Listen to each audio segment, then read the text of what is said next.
Okay, let's get this started, guys. Welcome to the presentation that actually introduces you guys to this training plan. And we're going to talk about the first phase of this plan. So what I want to do is put something together so you have a decent understanding of what I'm trying to do and what we're trying to do, and how you can help. So put this PowerPoint together, and basically here's what we're going to talk about during this presentation. Now, I've broken this down into these different agenda topics. If you want to skip one of these and go straight to one of them, you can follow the time settings on the side, and you can basically jump ahead to whatever point you want to pick up. That's fine. I do understand this is somewhat long. I'm covering a lot of stuff. It's a detailed plan. And I wanted to make sure everyone understands what's going on and everyone's on the same accord. So with that said, let's continue to roll. The training objectives that you see are what we're basically trying to do right now. So we want to try to improve her overall strength. We want to try to improve the areas of deficiencies or deficient areas that she has. We want to try to maintain her areas of strength, her sprint endurance and things of that sort. So we want to maintain that. But also we want to start concentrating more on the physical recovery periods. Because as a lot of you guys already know, overcompensation starts during the phase of recovery. Hopefully that's something that you guys can help me with as well. If you have any extra keys or additional information you can help us with, that also is welcome. So let's move ahead. So what we have here is these are the people that are contributing to the plan. Some of the people that, of course, are contributing, these are pictures of you 30 years ago. I'm not going to point anyone out, but of course, a lot of you are a part of our old college track team. Some of you guys are high school people I ran school with. Some of you guys are coaches that I've coached with. So I'm taking a lot of your buy-in and your experience and what you guys are doing now, and putting that into this plan. So you are the people that I am using to hold myself and hold Lyric accountable for the things that we're doing. And again, I'll thank you ahead of time for anything that you guys contribute. So there you go. Now, if I don't have everyone's, correct information on their background and their accolades, I apologize. I can only go by what I remember or what I know of right now. So thanks again. All right. So let me break it down on what these different phases are. Right now we're in phase 1, which is a summer training plan, which is your off-season training plan. But this period of time is between July and August. Phase 2 is your fall training plan, which will be a little bit different because you'll be back in school. Your phase 3 is going to be the indoor season plan, which will be a supplemental plan. So the main sprint coach will apply their plan, and then what I'll do is be a supplemental plan to offset things that she needs improvement with, that I can see as well. So that's what the phase 3. With phase 4, that's also going to be more of a maintenance plan, supplemental and maintenance plan. Basically, the main training will be done with the sprint coach at that time, and I'll be just observing some of the things that she actually needs personally. All right, so first things first, lessons learned. So one thing I like to do is to look back at the previous training plan that I applied and look at the things that we went for and actually improved on, and the things that we didn't improve in. So the positive achievements would be the ones we see here. So a couple of things that we tried to do in our previous training plan was to strengthen the lower extremities. So Lyric has problems, I've always had problems with the lower extremities, her hips, her knee, her ankles. Those lower extremities have always been weakened. And what I've been doing for the past 2 or 3 years, especially last year, is doing a lot of balance, a lot of isometric, a lot of stability type of workouts during her active recovery states to try to strengthen those areas. So we've seen an improvement in the lower extremities, so that is a positive. Acceleration through the max velocity phase. If you guys have seen some of the videos of what she has done in the last season, you see that that has been greatly improved. Her turnover has also improved. We basically have purposely tried to attack the upper hip flexor and the hip flexor muscles to try to quicken her turnover as well. That's something we actually did, and I did see an improvement in her turnover this year. But when it comes to the things that need improvement, it's simply overall strength. I did not develop a strength program for her last year that was adequate. What I did was a lot of functional workouts and functional training sessions. Reason why, because I didn't have access to a gym because of COVID, of course. I do have equipment here, but the equipment here wasn't enough. And I never really developed a strength program, so that's totally my fault. Her sprint endurance at the beginning of the season, one thing I did last year was I thought during the third phase of training last year, before we started running track outdoor this year, I did a short to long program, because what I was seeing was her effort was not there when she ran. She was not pushing herself enough. Her times wasn't improving. So what I thought is, if I went to a short program where she could give me the effort I needed, and then shortly and slowly increase the load and the distance, then I could maintain and obtain the effort and the speed that I want, but just increase that volume so by the time we get to outdoor, she's giving you that volume and she's now having that endurance. Well, that didn't work, because what happened is during the time that I applied it was basically the winter.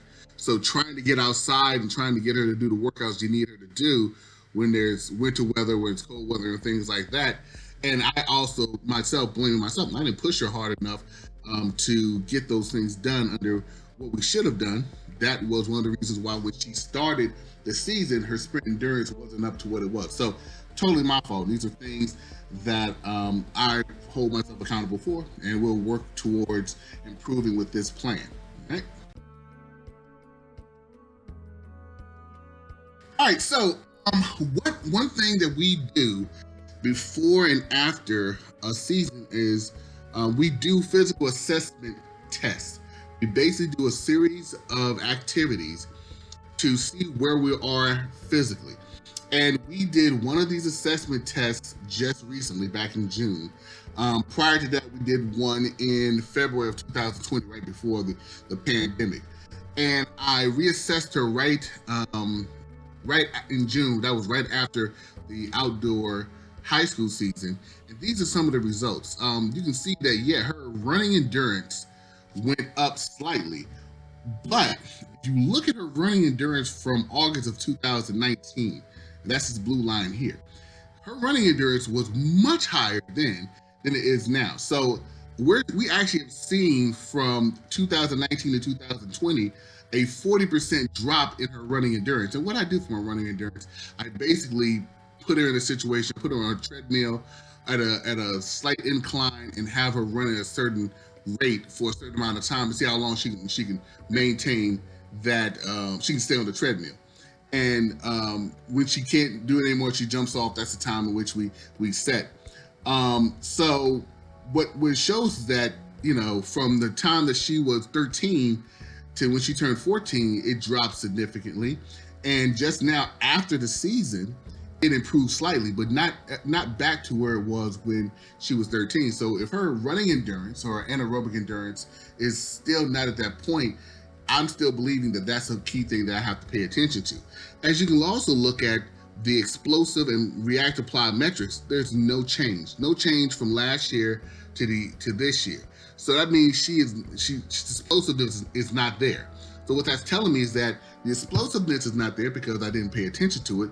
And also, she needs a strength program that would apply to that applied metrics that would help her get her strong enough so she can apply that force and perform activities and things like that. Because as you can see right here, her basic strength numbers were down from last year. So she's not as strong. Plyometrics has not changed. Her endurance has slightly improved, and that's after the season. Of course, you would think so. But the key thing that she is improved in is that balance and joint stability, which tells me that she's actually right for a strength program. If her lower extremities, if her joints and her ligaments and things of that sort are strong right now, she can take on a strength program. So that's something that has encouraged me to go forward with applying that now. All right, so with that said, here are the deficient areas we have observed. So pushing out of the blocks, her reaction time to the gun has always been a problem. She always reacts to what I call the end of the gun instead of the top of the gun. Pushing out of the blocks, she doesn't push out of the blocks adequately. If you guys have seen videos of it. Her drive phase, she has a lack of explosiveness and speed through that drive phase. When she's going through her acceleration phase, posting, getting that back straight, getting her hips under herself. We've started to see her do that, but she's still not doing that adequate enough, so she's not getting those hips under her like she needs to. And that transition through the post phase into max velocity, it's not totally there.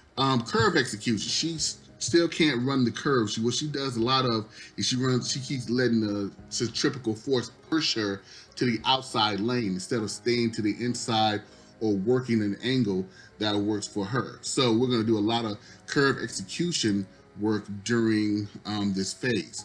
Power and explosiveness, just basically, proven applied force. Her lower body strength and endurance is now below what it was. Isometric core and upper body strength. Actually, upper body strength improved slightly, but core strength was about the same. Isometric and dynamic strength in the upper hip flexor, I always want to continue to improve that. Plyometric ability, same situation, and I think that applies also to power as well, because you need that power and strength to apply to your plyometric abilities. And then sprint endurance, that's basically her holding that threshold, which is normally about 35 seconds, and at this point it's about 250 meters. Flexibility in her ankle, that's something else someone brought up. Improving her dorsiflex, she does not bring that foot up, and she's not landing on that, what I call the sweet spot of the foot. She's having the toe slightly even or down in some situations, which is allowing her to roll the foot into the ball of the foot first, and I think that affects her ground contact time as well. So that's affected because she's not properly dorsiflexed. And then max velocity endurance, which is something which is a strength, but I still want to maintain and even improve that as well. So here is the training plan that I want to put together for this phase. Okay, so this is a iterative plan that applies, I would say, 3 different types of training cycles. First, a low cycle, which is basically strength training, okay, with an explosive or plyometric training cycle, which will be called the explode cycle. Also with a speed training cycle. So instead of just training her on one aspect, like you do your speed training at the end of the regular season to try to peak your sprinter, or explode during the maybe the indoor season or something like that, where you're trying to now transition all the strength training that you did in the off season to now translate into explosive work, which is what would apply more to what you're doing as a sprinter versus just lifting and things of that sort. Instead of just choosing one of these types of training, you're going to apply all of them in a certain type of cycle throughout the summer. But one thing I want to concentrate on that is different is creating active recovery situations that accommodate each one of these different cycles. So I'll talk a little bit more about that. So, for example, a low cycle will be a collection of strength, anaerobic, resistance running exercises and workouts that you would do in a certain period of time. Explosive would be a variety of reactive and plyometric exercises. You will have some overlap between the load exercises and the explode exercises. For example, doing resistance running can also mean doing hills, doing stadium steps. Doing stadium steps is also seen as plyometric, because you're pushing off each foot. So you will see some workouts that will cross over between these two. But in your speed cycle, it will be short interval training that will basically push the anaerobic threshold a little bit more. So let's look a little bit at what I'm talking about when it comes to the recovery training. So I am creating an active recovery outline that we do on our days off that she would do before she goes into a low cycle.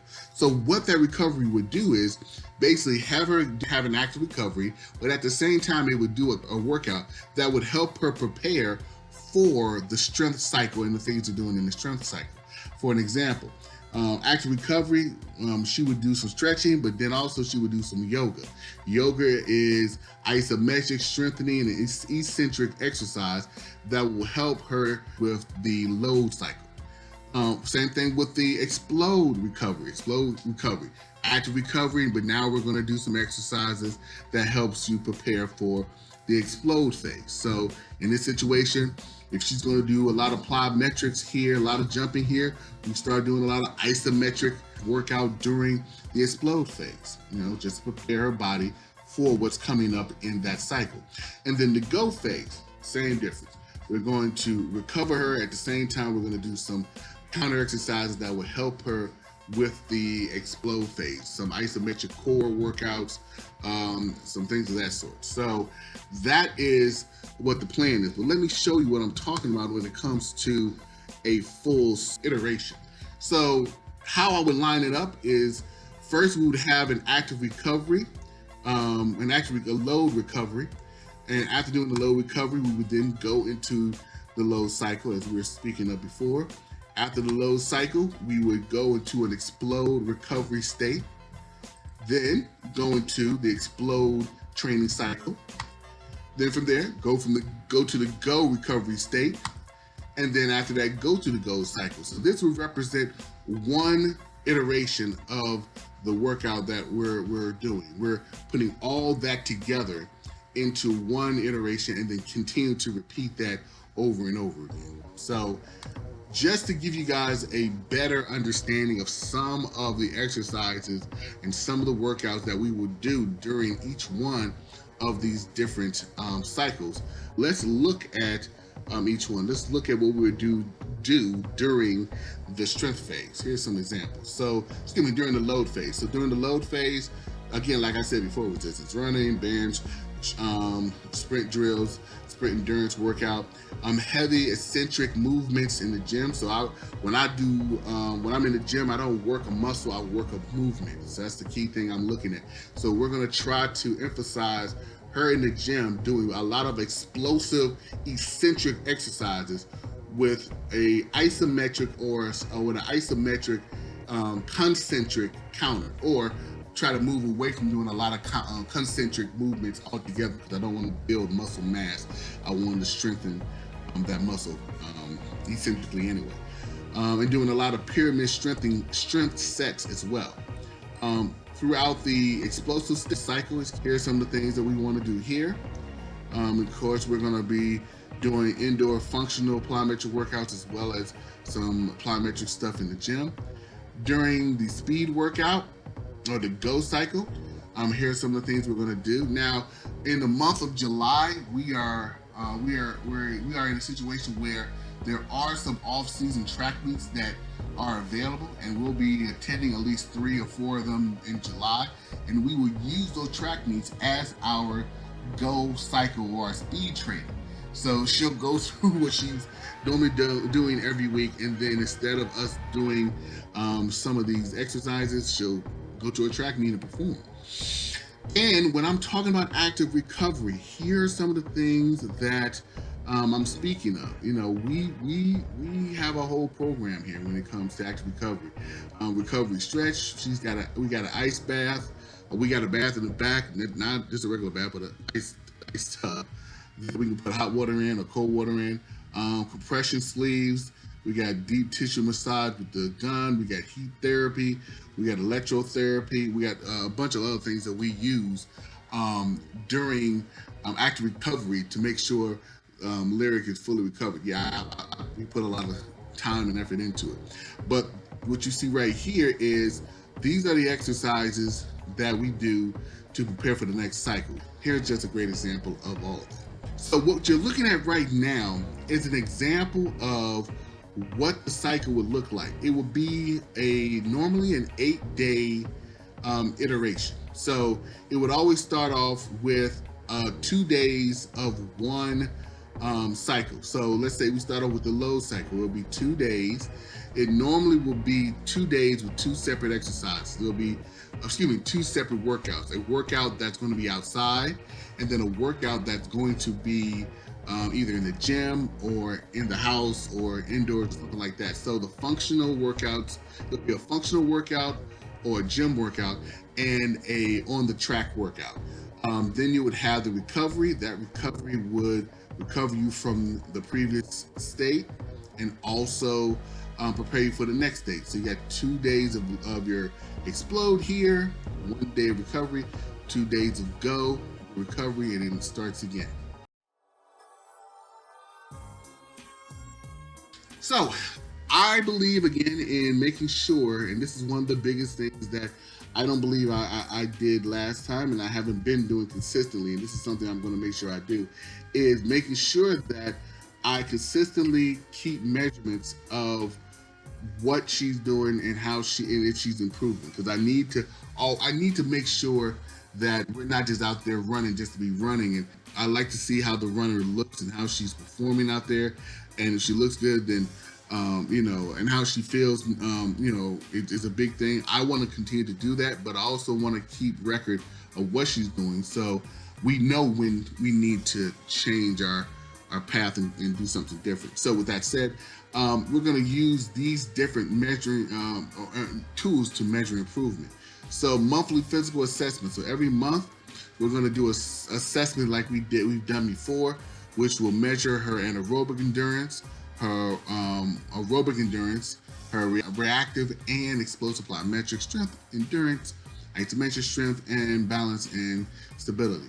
At the end of the month, we also will do at the end of each month, a time trial. Hopefully we can bring some of her friends that run track as well to a activity and have her run the 1, 2, 4 and see where she's at. Now again, she has running competitions in July, so I'll be able to do that, very accurately in the month of July. So here are our benchmarks. So this is what we believe that as we go through this entire training plan and we apply the training that we believe will benefit Lyric during this whole during this period. This is where we believe she should be if we do what we're supposed to do by the time we start the outdoor season. So I'm not sure what she runs in the 55 because she hasn't never ran the 55.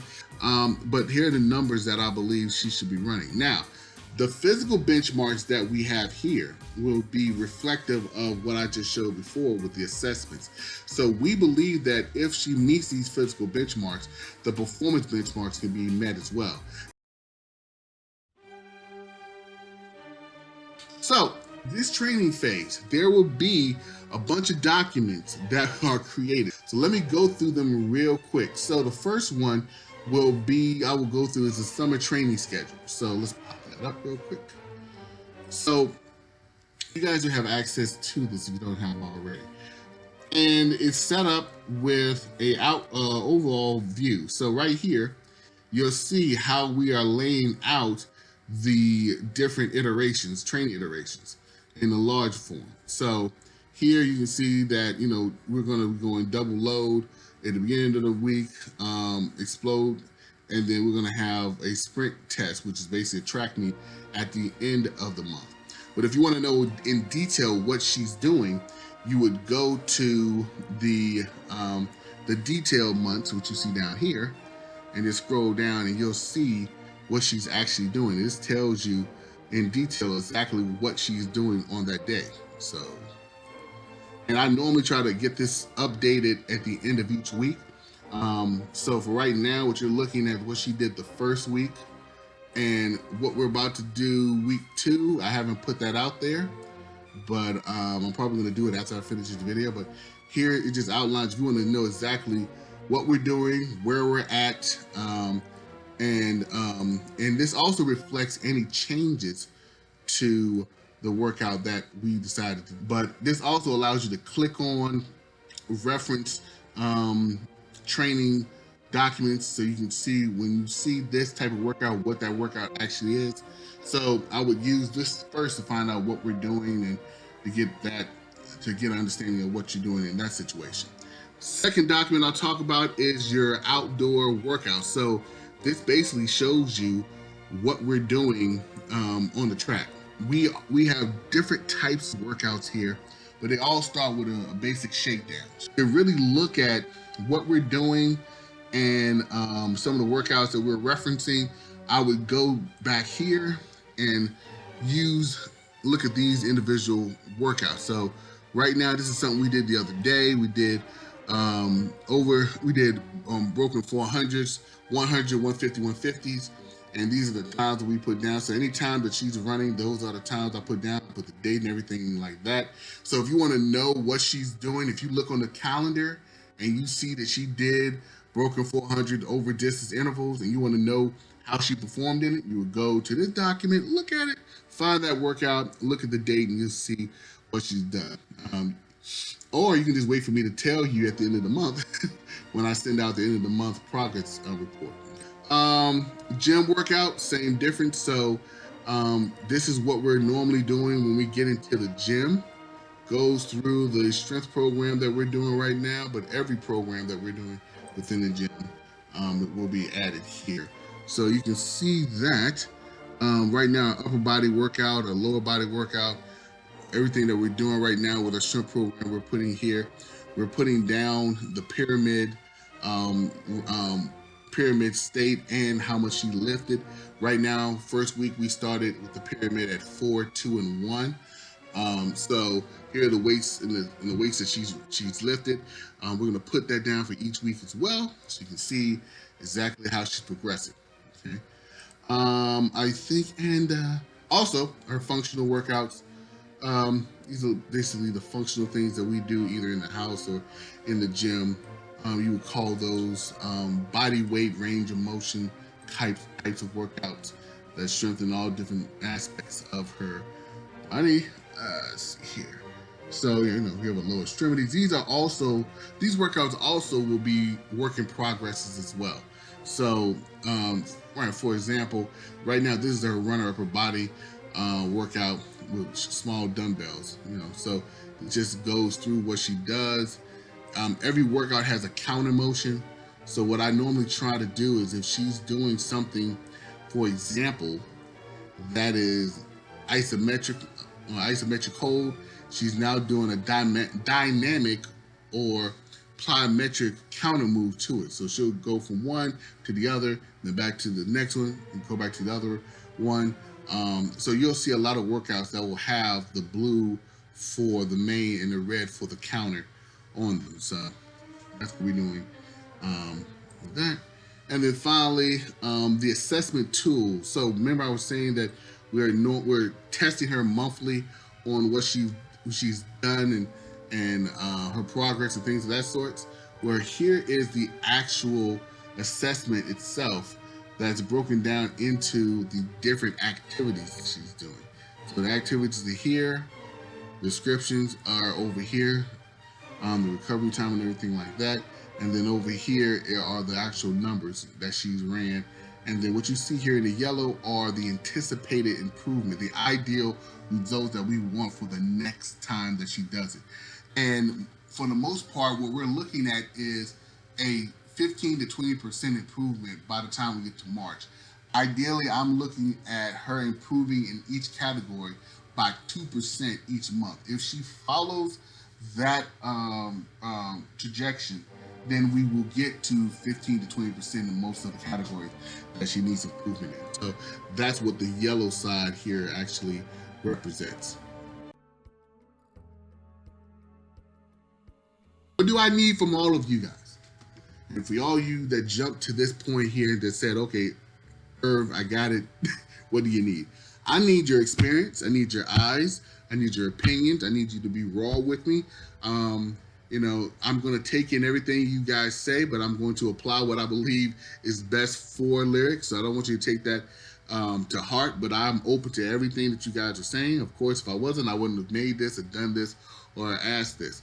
I like to thank everyone who has helped in this situation. I'm not going to go through a whole spiel with this, but what we're going to normally do is I'm going to post every week what she's been doing. It's going to be like a small commercial, 1 minute commercial that shows little snippets of everything she's been doing, especially key points which I want you guys to look at and critique.